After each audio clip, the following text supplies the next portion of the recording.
Hello all, welcome to Krishna Designs. ಇವತ್ತು ನಾನು ಇಲ್ಲಿ ಒಂದು boat neck plus cut work in blouse ಈ ಟ್ರೆಂಡಿಂಗ್ನಲ್ಲಿದೆಯಲ್ಲ ಅದನ್ನು ತೋರಿಸ್ತಾ ಇದ್ದೀನಿ. ನೀವು ಗಮನ ಇಟ್ಕೊಂಡು ನೋಡಿದ್ರೆ ಯಾವ ಥರ ಸ್ಟಿಚ್ ಮಾಡಬೇಕು ಅನ್ನೋದು ಆಟೋಮೆಟಿಕ್ಕಾಗಿ ಗೊತ್ತಾಗುತ್ತೆ. ಹಾಗೆಯೇ ಇವತ್ತು ನಾನು ಹೇಳಬೇಕಾಗಿರೋ ವಿಷಯ ಏನಂತಂದರೆ, ಕೆಲವೊಬ್ಬರು ತುಂಬ ಲೇಝಿ ಫೀಲ್ ಮಾಡ್ತಾರೆ. ಸ್ಟಿಚ್ಚಿಂಗ್ ಅಂದರೆ ಲೇಝಿ, ಮನಸ್ಸೇ ಬರಲ್ಲ ಅಂತಾರೆ. ಸೊ ಅವರಿಗಾಗಿ ಈ ವಿಡಿಯೋ. ನಮಗೆಲ್ಲ ಕಲಿಬೇಕಂತ ಇಷ್ಟ ಇರುತ್ತೆ. ಡ್ರೆಸ್ ಸ್ಟಿಚ್ಚಿಂಗು, ಬ್ಲೌಸ್ ಸ್ಟಿಚ್ಚಿಂಗು, ಆರಿ ವರ್ಕು, ಫ್ಯಾಷನ್ ಡಿಸೈನ್ ಎಲ್ಲನೂ ಕಲಿಬೇಕನ್ಸುತ್ತೆ. ಆದರೆ ಕೆಲವೊಮ್ಮೆ ಏನಾಗುತ್ತೆ ಅಂದರೆ, ಇವತ್ತು ಬೇಡ ನಾಳೆ ಮಾಡ್ತೀನಿ, ಸ್ವಲ್ಪ ಹೊತ್ತಿಗೆ ಮಾಡ್ತೀನಿ ಬಿಡಿ, ಮೂಡಿಲ್ಲ ಅಂತ ದಿನ ಕಳೆದೇ ಹೋಗುತ್ತೆ. ನಿಜವಾಗಿಯೂ ಸೋಮಾರಿತನ ಅಂತಂದರೆ ಕೆಲಸ ಮಾಡಲು ಆಗಲ್ಲ ಅನ್ನೋದಲ್ಲ, ಕೆಲಸ ಶುರು ಮಾಡೋ ಮನಸ್ಸೇ ಬರಲ್ಲ. ಸೊ ಹಾಗಾದರೆ ಶುರು ಮಾಡೋಣಂತ ನಮ್ಮ ವಿಡಿಯೋ. ನಾವು ಹೇಗೆ ಮನಸ್ಸು ಬರೆಸ್ಕೋಬೇಕು, ಹೇಗೆ ನಾವು ಡೈಲಿ ವರ್ಕ್ ಮಾಡಬೇಕು ಅನ್ನೋದ್ರ ಬಗ್ಗೆ ಒಂದು 20 ಟಿಪ್ಸನ್ನು ಹೇಳ್ತಾ ಹೋಗ್ತೀನಿ. ನೀವು ಅದನ್ನು ಟ್ರೈ ಮಾಡಿ ನನಗೆ ಕಮೆಂಟ್ನಲ್ಲಿ ಹಾಕಿ ಯಾವುದು ನಿಮಗೆ ವರ್ಕ್ ಆಯಿತು ಅಂತ. ಓಕೆನಾ? ನಡೀರಿ, ಫಸ್ಟ್ ಟಿಪ್ಪು ಸ್ಮಾಲ್ ಗೋಲ್ ಮಾಡ್ಕೊಳ್ಳೋದು. ನೋಡಿ, ಇವತ್ತು ನಾನು ಒಂದೇ ದಿನದಲ್ಲಿ ದೊಡ್ಡ ಕೆಲಸ ಅಂದರೆ ಫುಲ್ ಒಂದು ಬ್ಲೌಸ್ ಸ್ಟಿಚ್ ಮಾಡ್ತೀನಿ ಅಥವಾ ಒಂದು ಫುಲ್ ಡ್ರೆಸ್ ಸ್ಟಿಚ್ ಮಾಡ್ತೀನಿ ಅಂತ ನಾವು ವಿಚಾರ ಮಾಡ್ಕೊಳ್ಳೋ ಬದಲು, ಅಂದರೆ ನಾವು ಏನೂ ಮಾಡ್ತಾನೇ ಇರೋದಿಲ್ಲ ಫಸ್ಟ್ ಅಂದರೆ ನಾವು ಸ್ಟಿಚೇ ಮಾಡೋಕ್ಕೆ ಮನಸ್ಸು ಬರ್ತಾಯಿಲ್ಲ, ಅಂಥದ್ರಲ್ಲಿ ನಾವು ಇವತ್ತಿಷ್ಟೆಲ್ಲ ಮುಗಿಸ್ಕೊಳ್ತೀವಿ ಅಂತ ನೀವು ಡಿಸೈಡ್ ಮಾಡಿದ್ರೆ ಅದು ಹಾಗೆ ಕೂಡುತ್ತೆ. ಅದ್ರ ಬದಲು ಇವತ್ತು ಕಾಲರ್ ಸ್ಟಿಚ್ ಮಾಡಿ, ನಾಳೆ ಸ್ವಲ್ಪ ಸ್ಲೀವ್ ಅಟ್ಯಾಚ್ ಮಾಡಿ, ನಾಡ್ದು ಸ್ವಲ್ಪ ಬಾಡಿ ಪಾರ್ಟ್ ಸ್ಟಿಚ್ ಮಾಡಿ, ಈ ಥರ ಸ್ವಲ್ಪ ನೀವು ಸ್ಟಿಚ್ ಮಾಡ್ಕೊಳ್ತಾ ಹೋದರೆ ಸ್ವಲ್ಪ ಇಂಟ್ರೆಸ್ಟ್ ಬಂದಂಗೆ ಆಗುತ್ತೆ. ನೀವು ಏನು ಸ್ಟಿಚ್ ಮಾಡಬೇಕಾಗಿರೋ ಬಟ್ಟೆ ಏನಿರುತ್ತಲ್ಲ ಅದು ಕಂಪ್ಲೀಟ್ ಆಗುತ್ತೆ.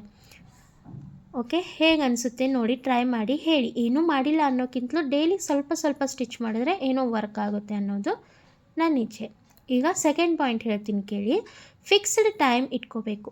ಪ್ರತಿದಿನ ಒಂದು ಟೈಮ್ ಫಿಕ್ಸ್ ಮಾಡಿ ಇಟ್ಕೋಬೇಕು.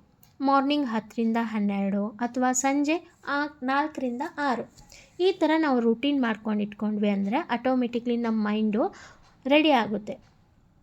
ಇನ್ನು tip number 3, clean work space. ಅಂದರೆ ನೀವು ಮಷಿನ್ ಟೇಬಲ್ ಕ್ಲೀನಾಗಿ ಇಟ್ಕೋಬೇಕು. ಎಲ್ಲಿ ಬೇಕಂದರೆ ಬಟ್ಟೆ ಇರೋದು ಎಲ್ಲ ಗಲೀಜಿತ್ತಂತಂದರೆ ನಮಗೆ ಕೆಲಸ ಮಾಡೋಕ್ಕೆ ಆಸೆ ಕಡಿಮೆ ಆಗುತ್ತೆ. So clean place, active mind. ಅಂದರೆ ನಾವು ಕ್ಲೀನ್ ಪ್ಲೇಸ್ ಇಟ್ಕೊಂಡ್ರೆ ನಮ್ಮ ಮೈಂಡ್ ಆಟೋಮೆಟಿಕ್ಲಿ ಆ್ಯಕ್ಟಿವ್ ಆಗಿಬಿಡುತ್ತೆ. ಇನ್ನು 4th ಟಿಪ್ಪು, ಡ್ರೆಸ್ ರೆಡಿ ಇಟ್ಕೋಬೇಕು. ಫ್ಯಾಬ್ರಿಕ್ಕು, ಸ್ಕೇಲು, ಚಾಕು, ಸೀಸರು ಎಲ್ಲ ರೆಡಿ ಇಟ್ಕೊಳ್ಬೇಕು. ನಾವು ಹೊಲಿಯೋವಾಗ ಎಲ್ಲ ರೆಡಿ ಮಾಡ್ಕೋತೀನಿ ಅಂದರೆ ಅದು ಎಲ್ಲೊಂದು ಹುಡ್ಕೊಂಡು ಇಟ್ಕೊಳ್ಳೋ ತನಕ ನಮ್ಮ ಮೈಂಡೇ ಚೇಂಜ್ ಆಗುತ್ತೆ. ಅಯ್ಯೋ ಬೇಡ ಬಿಡು ನಾಳೆ ಮಾಡ್ತೀನಿ ಅಂತ ಬಿಟ್ಬಿಡ್ತೀವಿ. ಸೊ ಏನು ಮಾಡಬೇಕಂದ್ರೆ, ನಾವು ಅಡ್ವಾನ್ಸ್ ಏನೇನು ಬೇಕಲ್ಲ ಸ್ಟಿಚಿಂಗ್ ಮಟೀರಿಯಲ್ಸು ಅವನ್ನೆಲ್ಲ ಒಂದು ಕಡೆ ರೆಡಿ ಮಾಡಿ ಇಟ್ಕೊಳ್ಬೇಕು. ಆಗ ನಮಗೆ ಆ ವಸ್ತು ಹುಡ್ಕೋಕ್ಕೆ ಟೈಮ್ ವೇಸ್ಟ್ ಆಗಲ್ಲ. ಇನ್ನು ಟಿಪ್ ನಂಬರ್ 5 ಮಿನಿಟ್ ರೂಲ್. ಮನಸ್ಸಿಲ್ಲ ಅಂದರೆ 5 ಮಿನಿಟ್ಸ್ ಮಾತ್ರ ಮಾಡ್ತೀನಿ ಅಂತ ಸ್ಟಾರ್ಟ್ ಮಾಡಿದ್ಮೇಲೆ ಕಂಟಿನ್ಯೂ ಗ್ಯಾರಂಟಿ ಮಾಡ್ತೀರಾ. ಇದನ್ನು ಟ್ರೈ ಮಾಡಿ ನೋಡಿ. ನಿಮಗೆ ಮನಸ್ಸಿಲ್ಲ ಅಂತ ಸುಮ್ಮನೆ ಕೂಡೋ ಬದಲು ಅಟ್ಲೀಸ್ಟ್ 5 ಮಿನಿಟ್ಸ್ ಮಾತ್ರ ಇವತ್ತು ಸ್ಟಿಚ್ ಮಾಡಿಬಿಡ್ತೀನಿ ಅಂತ ನೀವು ಏನಾದರೂ ಡಿಸೈಡ್ ಮಾಡಿ ಮಷಿನ್ ಮೇಲೆ ಕೂತ್ಕೊಂಡ್ರೆ, ಆಮೇಲೆ ನೀವು ಅದನ್ನು ಸ್ಟಾರ್ಟ್ ಮಾಡೋದನ್ನು 5ರಿಂದ 50 ಮಿನಿಟ್ಸ್ ಯಾವಾಗಾಗುತ್ತೋ ಗೊತ್ತೇ ಆಗಲ್ಲ. ಸೊ ಈ ಟಿಪ್ ಕೂಡ ಪ್ರಾಕ್ಟೀಸ್ ಮಾಡಿ ನೋಡಿ, ಹೇಗೆ ಅನ್ನಿಸ್ತು ಅನ್ನೋದನ್ನು ಕಮೆಂಟ್ ಮಾಡಿ ಹೇಳಿ. ಇನ್ನು ಮೇನ್ ಇಂಪಾರ್ಟೆಂಟ್ ಟಿಪ್ ಏನಂತಂದರೆ 6th ಒನ್ನು, ಮೊಬೈಲ್ನಿಂದ ದೂರ ಇರಬೇಕು. ಫೋನ್ ದೊಡ್ಡ ಡಿಸ್ಟ್ರಾಕ್ಷನ್ ಆಗುತ್ತೆ ನಮಗೆ. ರೀಲ್ ನೋಡ್ತಾ ಟೈಮ್ ಹೋಗಿಬಿಡುತ್ತೆ. ಸ್ಟಿಚಿಂಗ್ ಸಮಯದಲ್ಲಿ ಫೋನನ್ನು ಸೈಲೆಂಟ್ ಮಾಡಿ ಇಟ್ಕೊಳ್ಳಿ ಅಥವಾ ದೂರ ಇಟ್ಬಿಡಿ. ಯಾವುದೇ ನೋಟಿಫಿಕೇಷನ್ ಅದು ಬಂದರೂ ಹೆಚ್ಚಿಗೆ ಅದರ ಕಡೆ ಹೋಗಬೇಡಿ. ಓಕೆನಾ? ಇನ್ನು ಟಿಪ್ ನಂಬರ್ 7, ಕಂಫರ್ಟೇಬಲ್ ಸೀಟ್. ಸರಿ ಕುಳಿತುಕೊಳ್ಳೋ ಚೇರ್ ಇರಬೇಕು. ಬಾಡಿ ಪೇನ್ ಆದರೆ ಸೋಮಾರಿತನ ಬೇಗ ಬರುತ್ತೆ. ಇನ್ನು tip number 8, to do list ಮಾಡಿ. ಇವತ್ತು ಮಾಡಬೇಕಾದ ಕೆಲಸ ಒಂದು ಕಡೆ ಬರ್ಕೊಂಡು ಇಟ್ಕೊಂಬಿಡಿ. ಕಂಪ್ಲೀಟ್ ಆದಮೇಲೆ ಟಿಕ್ ಮಾಡಿ. ಇದು ಮೋಟಿವೇಶನ್ ಕೊಡುತ್ತೆ. ಅಯ್ಯೋ ನಾನು ಇವತ್ತಿಷ್ಟು ಕಂಪ್ಲೀಟ್ ಮಾಡಿದ್ನಲ್ಲ ಅಂತ ಆ ಟಿಕ್ ಏನು ಮಾಡಿರ್ತೀವಲ್ಲ ಅದು ಕೊಡೋ ಅನುಭವ ತುಂಬಾ ಚೆನ್ನಾಗಿರುತ್ತೆ. ಈ ಟಿಪ್ ಕೂಡ ಟ್ರೈ ಮಾಡಿ ನೋಡಿ. ಇನ್ನು tip number 9, morning energy use ಮಾಡಿ. ಬೆಳಿಗ್ಗೆ ಎನರ್ಜಿ ಹೆಚ್ಚಿರುತ್ತೆ. ಸೊ ಡಿಫಿಕಲ್ಟ್ ವರ್ಕ್ ಮಾರ್ನಿಂಗ್ನಲ್ಲಿ ಮಾಡಿ ಮುಗಿಸ್ಬಿಡಿ. ಇನ್ನು ಟಿಪ್ ನಂಬರ್ 10, ಬ್ರೇಕ್ ತೊಗೊಳ್ಬೇಕು. ಕಂಟಿನ್ಯೂ ಕೆಲಸ ಮಾಡಬೇಡಿ. 45 ಮಿನಿಟ್ಸ್ ಕೆಲಸ ಮಾಡಿದ್ರೆ 10 ಮಿನಿಟ್ಸ್ ಬ್ರೇಕ್ ತೊಗೊಳ್ಳಿ. ಹೀಗೆ ಮಾಡೋದ್ರಿಂದ ನಮಗೆ ಬ್ರೇಕು ಸಿಕ್ಕಂಗಾಗುತ್ತೆ, ಮೈಂಡ್ ಕೂಡ ರಿಲ್ಯಾಕ್ಸ್ ಆಗಿರುತ್ತೆ. ಸೊ ನಾವು ಆರಾಮ್ಸೆ ಸ್ಟಿಚಿಂಗನ್ನು ಮಾಡಬಹುದು. ಇನ್ನು ಟಿಪ್ ನಂಬರ್ 11 ಏನಂದರೆ, ಸೇಮ್ ಡಿಸೈನನ್ನು ನಾವು ಮಾಡ್ತಾ ಮಾಡ್ತಾ ಕೂತ್ಕೊಂಡ್ರೆ ತುಂಬ ಬೋರ್ ಆಗಿಬಿಡ್ತೀವಿ. So learn new designs. ಹೊಸ ಡಿಸೈನ್ ಕಲಿತಾ ಹೋದರೆ ಇಂಟ್ರೆಸ್ಟ್ ಹೆಚ್ಚಾಗುತ್ತೆ. ಸೇಮ್ ವರ್ಕ್ ಬೋರ್ಡಮ್ ಕೊಡುತ್ತೆ. ಸೊ ಹೊಸದಾಗಿ ಏನಾದರೂ ಪ್ರಾಕ್ಟೀಸ್ ಮಾಡಿ. ಸೇಮ್ ಪ್ಯಾಟರ್ನ್ ಸ್ಟಿಚ್ ಮಾಡೋಕ್ಕಿಂತಲೂ ಸ್ವಲ್ಪ ಏನಾದರೂ ಹೊಸದಾಗಿ ಡಿಸೈನ್ಸ್ ಮಾಡೋಕ್ಕೆ ನೀವು ಟ್ರೈ ಮಾಡಿದ್ರೆ ಇಂಟ್ರೆಸ್ಟ್ ತಾನಾಗಿಯೇ ಬರುತ್ತೆ. ಇನ್ನು ಟಿಪ್ ನಂಬರ್ 12, ಪ್ರೋಗ್ರೆಸ್ ಟ್ರ್ಯಾಕ್ ಮಾಡಿ. ಅಂದರೆ ನಿನ್ನೆಗಿಂತ ಇವತ್ತು ಬೆಟರ್ ಆಗಿದ್ದೀರಾ ನೋಡ್ಕೊಳ್ಳಿ.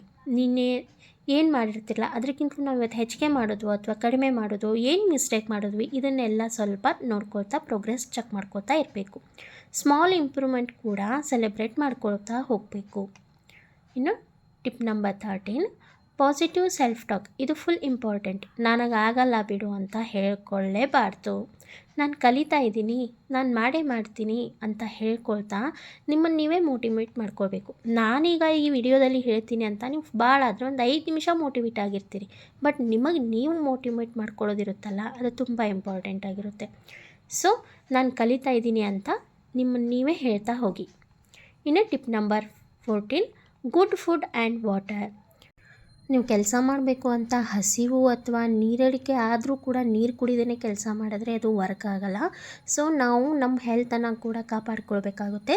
ಸೊ ಫಸ್ಟು ಹಂಗ್ರಿ ಅಂತ ಇಟ್ಕೊಳ್ಳೋಕ್ಕೆ ಹೋಗಬೇಡಿ. ಚೆನ್ನಾಗಿ ಊಟ ಮಾಡಿ ಆಮೇಲೆ ಟಯರ್ಡ್ ಇತ್ತಂತಂದರೆ ನೀರನ್ನು ಜಾಸ್ತಿ ಕುಡಿತಾ ಬನ್ನಿ. ನಾವು ಟೈಲರ್ಸ್ ಮಾಡೋ ಮೇನ್ ಪ್ರಾಬ್ಲಮ್ ಏನಂತಂದರೆ ನಾವು ನೀರನ್ನು ಕಡಿಮೆ ಕುಡಿತೀವಿ. ಸೊ ಚೆನ್ನಾಗಿ ನೀರು ಕುಡಿದು ಕೆಲಸನ ಶುರು ಮಾಡ್ಕೊಳ್ಳಿ. ಇನ್ನು ಟಿಪ್ ನಂಬರ್ 15, ಕಂಪೇರ್ ಮಾಡಬೇಡಿ.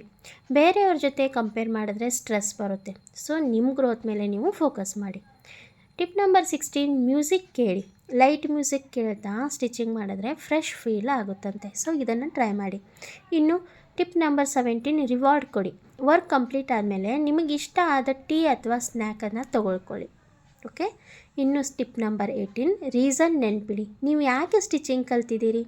ಪ್ಯಾಷನ್ನು, ಇನ್ಕಮು, ಬಿಸ್ನೆಸ್ಸು ಅದನ್ನು ನೆನಪಿಟ್ಕೊಳ್ಳಿ. ಓಕೆ. ಅದ್ರ ಮೇಲೆ ಕಾನ್ಸಂಟ್ರೇಟ್ ಮಾಡಿ. ನೀವು ಯಾಕೆ ಕೆಲಸ ಕಲ್ತ್ಕೊಂಡಿರಿ ಅನ್ನೋದನ್ನು ಮೈಂಡ್ಫುಲ್ಲಾಗಿ ಇಟ್ಕೊಂಡ್ರೆ ನೀವು ವರ್ಕ್ ಮಾಡೋಕ್ಕೆ ಈಸಿ ಆಗುತ್ತೆ. ಇನ್ನು ನೆಕ್ಸ್ಟ್ ಟಿಪ್ಪು, ಪ್ರಾಕ್ಟೀಸ್ ಡೈಲಿ. ಅಂದರೆ ಡೈಲಿ ಲಿಟಲ್ ಪ್ರಾಕ್ಟೀಸ್ ಮಾಡಿ. Consistency is the powerful. ಅಂದರೆ ಒಮ್ಮೆ ಅಂತರೂ ಆಗಲ್ಲ. ಸ್ವಲ್ಪ ಅದನ್ನೇ ನಾನು ಹೇಳಿದ್ನಲ್ಲ ಫಸ್ಟ್ ಪಾಯಿಂಟು, ಡೈಲಿ ಸ್ವಲ್ಪ ಸ್ವಲ್ಪ ಪ್ರಾಕ್ಟೀಸ್ ಮಾಡ್ಕೊಳ್ತಾ ಹೋದರೆ ನಿಮಗೆ ಪ್ರಾಕ್ಟೀಸ್ ಆಗುತ್ತೆ. ಇನ್ನು tip number 20, just start. Perfect ಮೂಡ್ಗಾಗಿ ವೆಯ್ಟ್ ಮಾಡ್ಕೊಳ್ತಾ ಕೂಡಬೇಡಿ. ಸ್ಟಾರ್ಟ್ ಮಾಡಿ. ಆ್ಯಕ್ಷನ್ ಮೋಟಿವೇಶನ್ ತರುತ್ತೆ. ಸೊ ನಾವು ಈ ಎಲ್ಲ ಪಾಯಿಂಟ್ಗಳಿಂದ ತಿಳ್ಕೊಳ್ಳೋದೇನೆಂದರೆ, ಲೇಸಿನೆಸ್ ಅಂತೂ ಎಲ್ರಿಗೂ ಬರುತ್ತೆ, ಎಕ್ಸ್ಪೀರಿಯೆನ್ಸ್ ಇದ್ದವ್ರಿಗೆ ಕೂಡ ಬರುತ್ತೆ. ಆದರೆ ಅದನ್ನು ಕಂಟ್ರೋಲ್ ಮಾಡೋದು ನಮ್ಮ ಕೈಯಲ್ಲಿದೆ. ಒಂದು ಸ್ಮಾಲ್ ಸ್ಟೆಪ್ ಇಟ್ಕೊಳ್ಳಿ. ಡೈಲಿ ಪ್ರಾಕ್ಟೀಸ್ ಮಾಡಿ. ನಿಮ್ಮ ಸ್ಟಿಚಿಂಗ್ ಸ್ಕಿಲ್ನಿಂದ ದಿನಕ್ಕೆ ಇಂಪ್ರೂವ್ ಆಗುತ್ತಾ ಹೋಗುತ್ತೆ. ಈ ವಿಡಿಯೋ ನಿಮಗೆ ಯೂಸ್ಫುಲ್ ಆಗಿದ್ದರೆ ಲೈಕ್ ಮಾಡಿ, ಶೇರ್ ಮಾಡಿ, ಸಬ್ಸ್ಕ್ರೈಬ್ ಮಾಡಿ. Thank you.